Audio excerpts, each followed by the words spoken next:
The Something You Should Know podcast today is sponsored by Audible.com.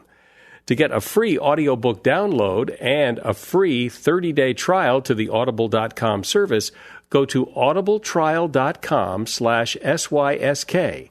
You can download any one of their thousands of books, including the books by my guest today, just by going to audibletrial.com/SYSK. audibletrial.com/SYSK. Today on Something You Should Know, a simple way to stop overeating. In fact, it's so simple, you may not even believe it. Plus, is there life after death?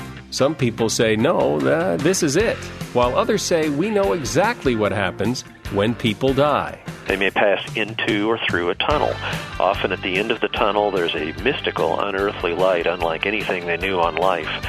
They may encounter deceased loved ones that they knew during their life, and these can include deceased pets. Skeptics say life after death is impossible. But then how do you explain highly visual near-death experiences? Several have been reported among those born totally blind. Among such people, vision is unknown and unknowable, and yet highly detailed, highly visual near-death experience, their first experience with vision. Plus, the fascinating way men change when they become fathers. All this coming up today on Something You Should Know. Something you should know. Fascinating intel, the world's top experts, and practical advice you can use in your life today. The Something You Should Know podcast with Mike Carruthers. That's me. Hi, welcome to the podcast. Glad to have you here. I invite you, if you haven't already done so, to subscribe, rate, and review this podcast in iTunes or Stitcher or Google Play or TuneIn or wherever you listen.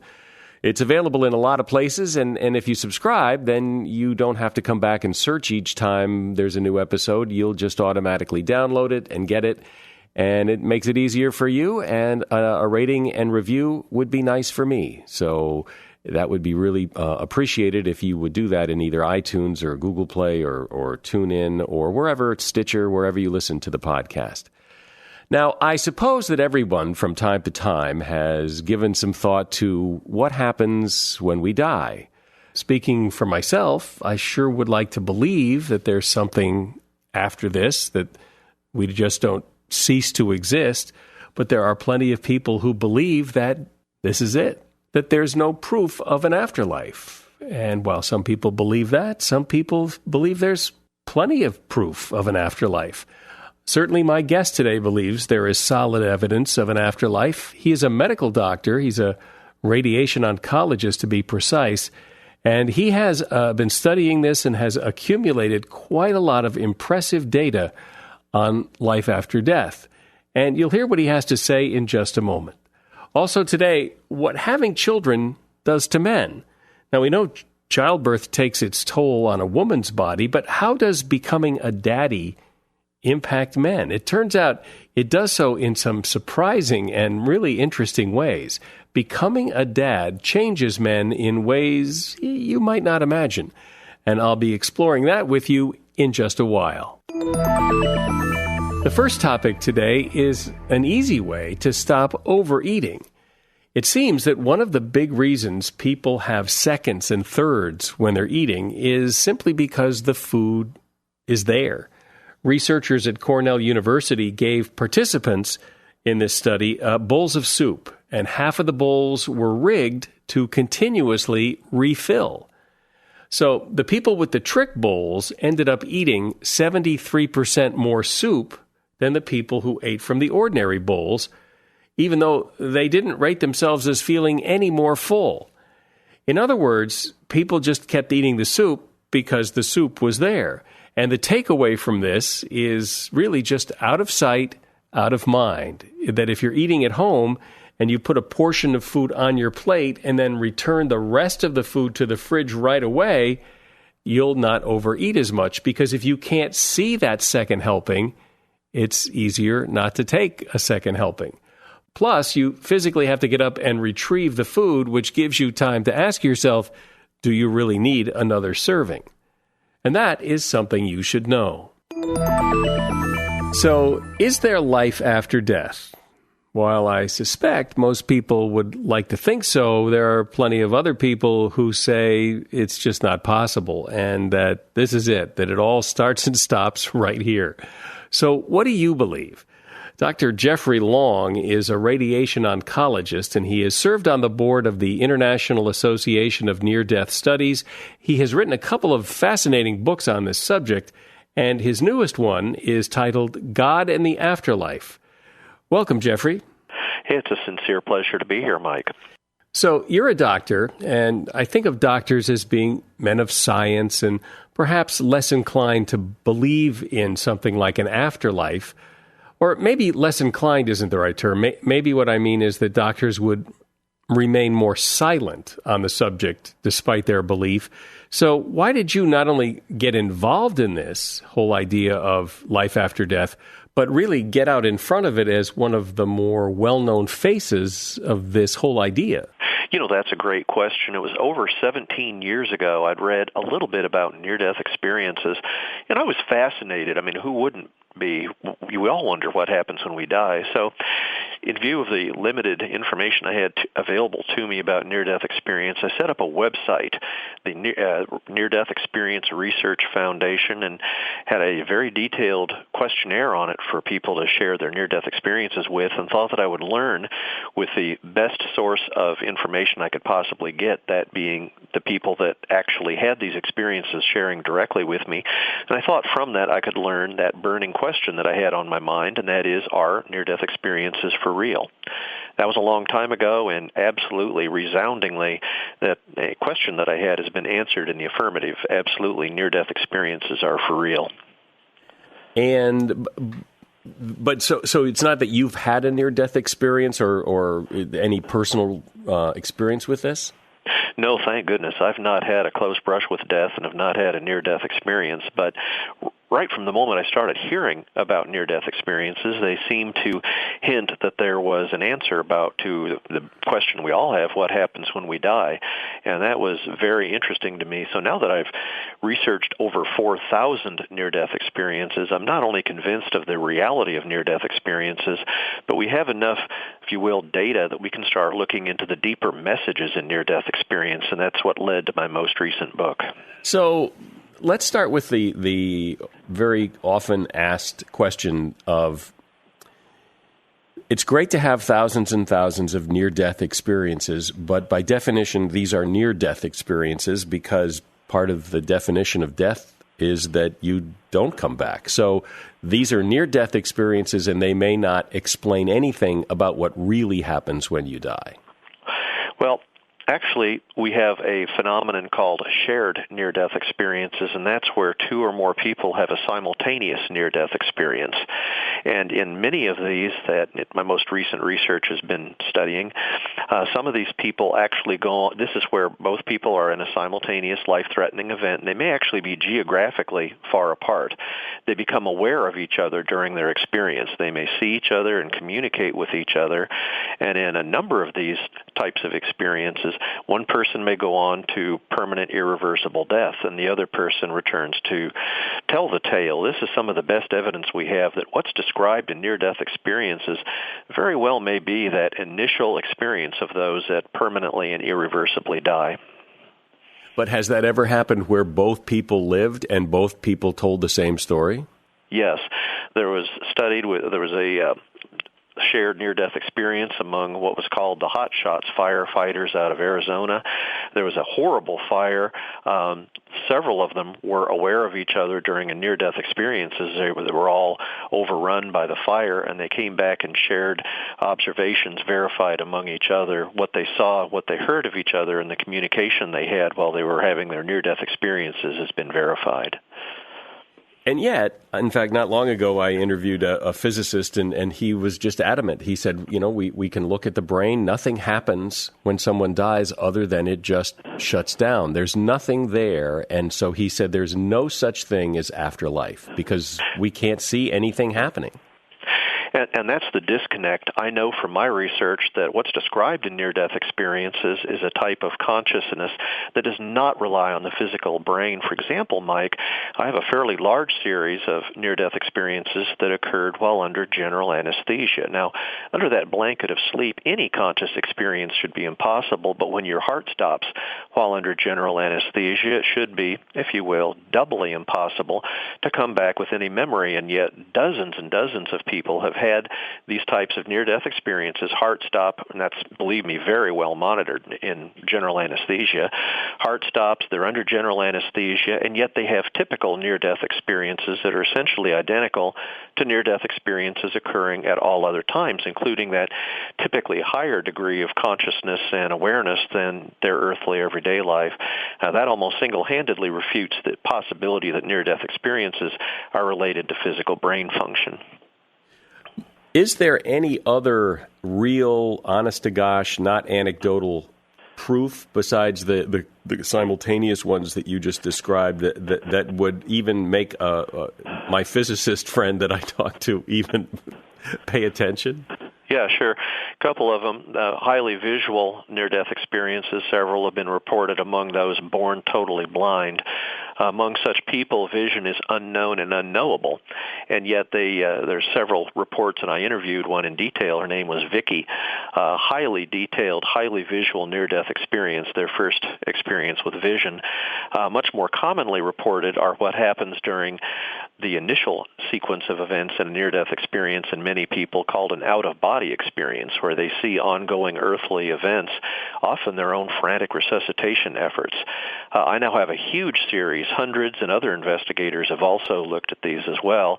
And what they see and what they hear when they're in that out-of-body experience, even if what they're seeing and hearing is far from their far away from their physical body, geographically far from any possible sensory awareness, almost invariably when they go back and try to verify what they saw or heard when they recover from what near killed them, it's almost invariably accurate down to the finest details. And that is absolutely medically inexplicable and impossible for that to be due to physical brain function.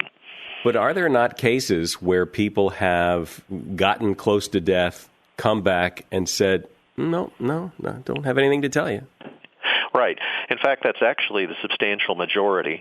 At the time of a life-threatening event, especially cardiac arrest, which has been well studied, only about 10 to 20% of the time do people have a near-death experience. The other 80 to 90% of the time, there's no memory at all from that period of time. And we still to this day are not absolutely sure why some people have near-death experiences when they nearly die and why some don't. But it seems to be like an all-or-nothing phenomenon. In other words, you either come back with no memories, most common, or fragmentary, hallucinatory, clearly not a near-death experience, or you have a full-blown near-death experience, and it's pretty unusual you have anything in between. And a near-death experience, describe the experience. Sure. While no two near-death experiences are the same, a common pattern of elements that I've seen and other investigators have seen is, of course, you nearly die. You go into unconsciousness from physical compromise. Your heart may stop. You may be clinically dead. Immediately after that, there's often an out-of-body experience. Consciousness separates from the body, typically goes above the physical body. They may pass into or through a tunnel. Often at the end of the tunnel, there's a mystical, unearthly light, unlike anything they knew on life. They may encounter deceased loved ones that they knew during their life, and these can include deceased pets. These are almost always joyous reunions with the people that they knew and loved. They may have a life review where they see all or a portion of their prior life. There may be beautiful landscapes or cities in these unearthly realms. They often describe colors that are so beautiful that they have no correlate in their earthly life. Often there's a decision near the end of their experience about whether they return to their earthly life or stay in these unearthly realms. Interestingly, the great majority of people do not want to return to their earthly lives because, as they so often state, they feel at home in this unearthly, beautiful, transcendent realm. And then that decision is made, or they're sent back involuntarily, and then when they recover from what nearly killed them, they have their near-death experience to share. Well, so how does this relate to other stories we hear? I read one not too long ago about a a young boy who was able to recall a previous life of his where he was, I think, a fighter pilot in World War II or something, and so which actually speaks to reincarnation. So how are these compatible? Yeah, absolutely. Many near-death experiences, as I mentioned briefly, have what's called a life review where they see their prior life. We have a small but overall small percentage and yet large numbers of near-death experiences that require not only are they aware of their prior life, but they can be aware of one or many prior lives. These are fascinating accounts, and for example, one described life in a medieval city. Now, you all have that sense of Disneyland and the majestic castles, and often modern television presents a romanticized view of medieval life, and yet this account described exactly the way it really was. It was filthy, it stunk, roads were narrow, they built their homes right up against the walls because they'd run out of room, and it was a very unpleasant type of life that they recalled back at that period of time, and that is actually the reality of how the great majority of people lived their lives in medieval times, a very realistic and yet not widely known apparent true visualization of what life was like all those centuries ago. And is there any correlation between what people describe as a near-death experience and the experience that people often have of, or claim to have, of seeing ghosts and things, where people actually did die and come back as spirits? Yeah, don't see a lot of overlap on that. In fact, we ask our near-death experiencers in the survey if you had any life event that reproduced any part of your near-death experience, and ghosts is a vanishingly rare thing that anybody mentions, so it doesn't really seem to have a lot of overlap with that concept of ghosts. When people die or when they have their out-of-body experience, they aren't, in general, people are not aware of that person in the out-of-body experience. They're not really perceived of as a ghost. So there seems to be some significant lack of overlap with what is conventionally portrayed as ghosts. What of the explanation that you sometimes hear from men of science that may say, well, all that's happening is that this is just the brain firing off and winding down, and maybe that, we have this built into us that it's kind of letting us down easy as we die kind of thing, and that there's nothing to it other than it's just something going on in the brain? Sure, the brain shutting down hypothesis could certainly explain fragmentary, disorganized memories, but that's not at all what we see with near-death experience. As we discussed, near-death experiences under general anesthesia single-handedly refute that, so do near-death experiences among those born totally blind. That type of hypothesis doesn't come close to explaining what we're really observing consistently in near-death experiences, that being out-of-body observations, even far from their physical body, that are accurate down to fine details, that being shared near-death experiences, which can occur when they're not even aware that the other person that they encountered were close to death or having a life-threatening event.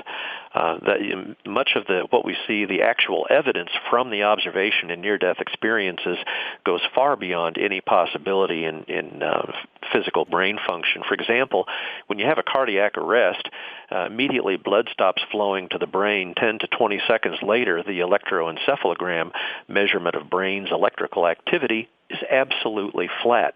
And yet these are the time, by the hundreds, people are having near-death experiences, describing their resuscitation efforts, and there's absolutely no way with a flat EEG at that time that you could have the lucid, organized memories that are consistently observed around the world in terms of their content. That just simply that flies in the face of any possible explanation from shutting down dying brains. But if this is a real thing, shouldn't it happen to everyone, not just a small minority of the people who go through this? Well, that's interesting. And again, we don't know why that happens and why don't, but we do have a hypothesis. One near-death experiencer was in a blissful, intensely pleasant afterlife, and there was a being with her, and she asked her point blank, why me? Why does this happen to me? Why was I allowed to have such an amazing experience? And the being answered her, love falls on everyone equally. This is simply something that you had to experience to fully live the rest of your earthly life. So if you get into a spiritual explanation of near-death experiences, which I believe is absolutely evidence-based from all my research, then there could be the answer. It's just that some people need, for whatever reason, this type of experience to best live their earthly life, and apparently about 80% of people don't need it. Again, that's puts questions upon a question. Don't know why, but that seems to be the possible explanation that I have from the evidence available to me. And these near-death experiences somehow typically influence a person's belief in God, yes? Oh, hugely. The great majority of people that have a near-death experience will believe in God. In fact, we ask directly people that have near-death experiences, did you, during your experience, encounter any information or awareness about God or a supreme being? And to my shock, 420 near-death experiencers so surveyed, out of those, 45.5% said yes. So that's the up-and-coming new interesting direction in near-death experience research, is that we have awareness of God or a supreme being during their near-death experiences, which is actually a higher percentage of near-death experiencers than describe a tunnel, life review, or encountering deceased loved ones. And is there a way to explain who this God is, or what he looks like, or what is he? Oh, yeah, and that's a very important question. That feeds directly into my research. I was so intrigued by these survey results that I went to the huge effort of studying 277 sequentially shared near-death experiences that were included for study if they described encountering God. It's spelled G-O-D or G-D, as a few did, and looked at what they described about God. And I was astounded with what I was finding. There was striking consistency in what people described when they encountered or were aware of God. And that was the subject of my upcoming book here, and that is I think a very important future direction in near-death experience research. I mean, we've all been aware of this as near-death experience researchers, and I've been doing this for over 17 years. I think I'm just the first one to really ask people directly about this study and write it up. Have you ever debated this with someone who believes this is nonsense and changed their mind? That's a great question. Certainly I've debated folks, especially atheists, tend to be disbelievers about this kind of thing. I'll just have to say it. I've never lost a debate when I've debated an atheist. But as far as changing the atheist's mind, no, I don't think so. As far as changing the mind of others that have heard these types of debates, I'd have to say probably we did. Because I think when people really look at the evidence, and the key word there is evidence, not anecdotes, because by the time you have thousands of near-death experiences to study, that's not anecdotal, not wishful thinking. This is evidence. In other words, if you go with that basic scientific principle, that's what is real is consistently observed, we're there in this type of near-death experience research. Very strikingly, very consistently, this is what we're observing, and that constitutes evidence.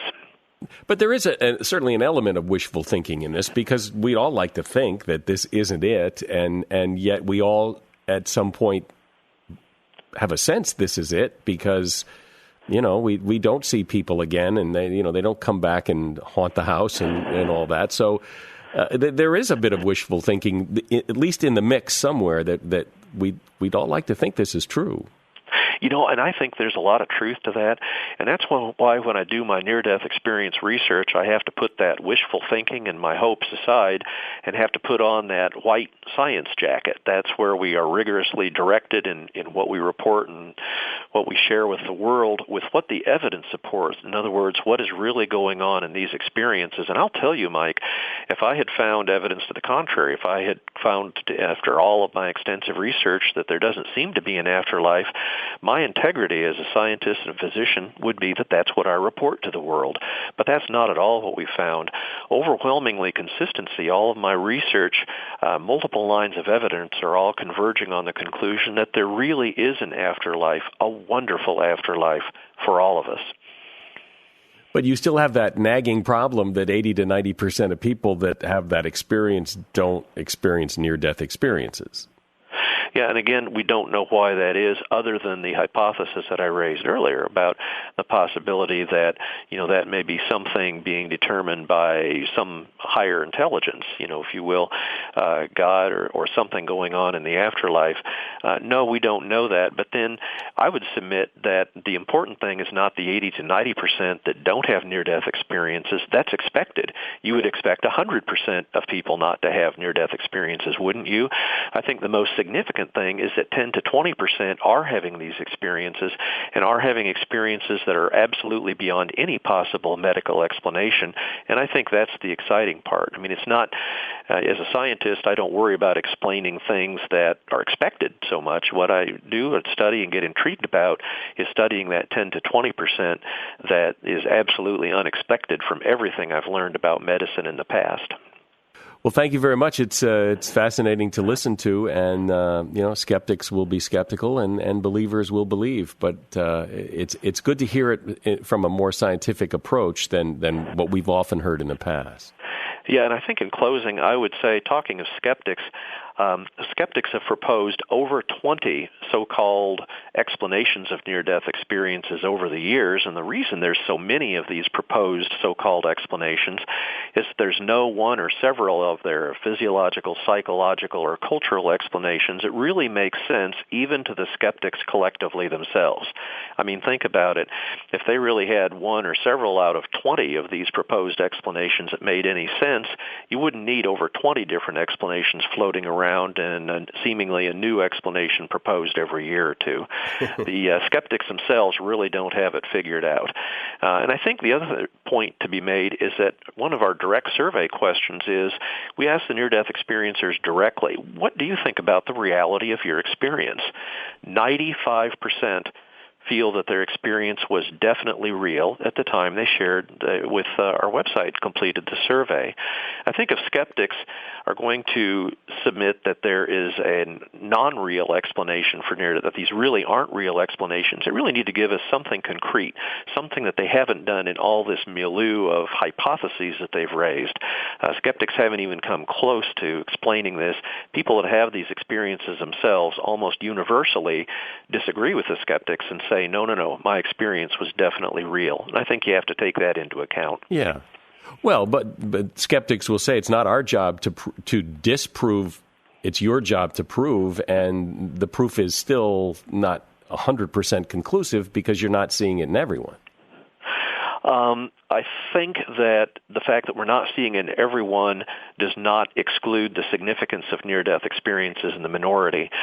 In other words, if you gave a certain medicine to people and had an unexpected reaction in 10%, you'd be interested in why the 10% reacted that way. That would be interesting. That would be grounds to scientific study, and certainly it would be material. I think the bottom line is if you have 10 to 20% of people having near-death experiences and they come back with information and evidence that their experience is inexplicable by brain function, I think that's what you have to focus on. That's where the lines of evidence derive from, and that's what really matters. But when you look at it from the scientific point of view, when people say, they're hovering above the room and all this, well, we can't see that. There's no physical evidence that this actually happened. No, we can't observe that, but they can observe us. See, that's the lines of evidence. That's what really matters, is that people, when they do have that out-of-body experience, at least in my study, and it's actually corroborated by other studies, virtually all of the time what they're seeing and hearing is absolutely real, even down to the finest detail, even with visual observations that they could not possibly have made in their physical body. That's what's important. That's the evidence that the skeptics need to consider, not the fact that 80 to 90% didn't have a near-death experience. What matters is the thousands of people that did have near-death experiences and what that tells us about consciousness, and that's where it gets really exciting. Great. Well, thank you, Doctor. It's been a pleasure, Mike. Great show. Dr. Jeffrey Long is a radiation oncologist and author of the book God and the Afterlife. There's a link to his book on the show notes page for this episode on our website, somethingyoushouldknow.net. And the sponsor of today's podcast is Audible.com. And in fact, Jeffrey Long's book, God and the Afterlife, is available at Audible.com as an audiobook. And you can download it for free, or that book, or any one of their thousands and thousands of titles, as well as get a 30-day free trial at audibletrial.com/SYSK. Now, Audible.com has thousands. I mean, it's hard to imagine too many books that they don't have available as audiobooks. And it's just a whole different experience to consume a book, kind of like you consume a podcast. You can do it on your phone or your Kindle or your MP3 player. And as I say, Audible is giving away a free audiobook download and a 30-day free trial to their service at audibletrial.com/SYSK. SYSK stands for Something You Should Know. Go there now and get your free audiobook and 30-day free trial at audibletrial.com/SYSK. How does becoming a father change a man? We've known forever that women's bodies go through big changes when they become mothers, but what about fathers? Well, it turns out they change a lot. They participate in less risky behavior, according to a study at Oregon State University. When 200 at-risk boys were followed from their teen years into adulthood, they found that fatherhood was a big factor in lower rates of crime, drinking, and smoking. Men also tend to gain weight when they become fathers, and this is not just humans. Most male mammals gain weight when their mate is pregnant. The idea is that with more weight, males will have more energy to expend when the new baby arrives. These are what researchers also call sympathetic pregnancy symptoms, and they don't just include weight gain. They also suffer nausea, headache, irritability, restlessness, backache, colds, and nervousness, just as women do. Men also get smarter. Research conducted on male mammals found soon-to-be fathers experience enhancements in their brain's prefrontal cortex. This cortex is located in the very front of the brain, and it plays a role in abstract thinking and thought analysis, which also helps to regulate behavior. And men's testosterone levels drop. Testosterone is what boosts a male's tendency to compete for a mate. So if levels remained high, a man would be inclined to look for another mate. Also, fatherhood and the demands of having a newborn baby require many emotional, psychological, and physical adjustments, and it appears a man's biology changes to help meet those demands. And that is something you should know. The podcast today has been sponsored by Audible.com. For a free audiobook download and 30-day free trial to their service, go to audibletrial.com/SYSK. As I mentioned, Dr. Jeffrey Long, who you heard on today's program, his book is available. Actually, a couple of his books are available as audiobooks from audible.com. Just go to audibletrial.com/SYSK. I'm Mike Carruthers. Thanks for listening today to Something You Should Know.